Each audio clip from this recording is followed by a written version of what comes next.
தினமும் 5 சமையல் குறிப்புகள். கொழுக்கட்டையை இட்லி தட்டுல வேக வைக்கிறதுக்கு பதிலா ஒரு மூங்கில் தட்டு மேல இலை இல்லாட்டி துணியை விரிச்சு அது மேல கொழுக்கட்டையை வச்சு அவிச்சு பாருங்க. சீக்கிரமாவும் வேகும், மணமாவும் இருக்கும். தயிர் வடை செய்ய போறீங்க அப்படின்னா உளுத்தம் பருப்போட 5-6 முந்திரி பருப்பையும் ஊற வச்சு அரைச்சு சேர்த்து பாருங்க. மெதுவாவும் ருசியாவும் இருக்கிறதோட மட்டும் இல்லாம வடையும் போல போலன்னு இருக்கும்.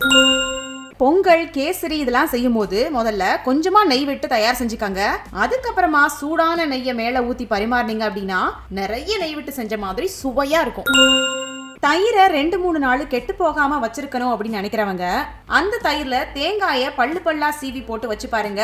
தயிர் நாற்றம் அடிக்காமலும் புளிக்காமலையும் இருக்கும். நெய்யை வீட்டிலே தயார் செய்யும் போது வெண்ணெயை காய்ச்சி இறக்குவீங்க இல்லையா, அப்போ கொஞ்சமா வெந்தயத்தை போடுங்க. நெய் கமகமன்னு இருக்கும். ஃப்ரெண்ட்ஸ், இதே போல சமையல் குறிப்புகள் இன்னும் விவரமாக தெரிஞ்சுக்கணும் அப்படின்னா மறக்காம நம்ம சேனலை சப்ஸ்கிரைப் பண்ணிக்கோங்க. அப்படியே பக்கத்தில் இருக்கக்கூடிய பெல் ஐக்கானையும் கிளிக் பண்ணிடுங்க.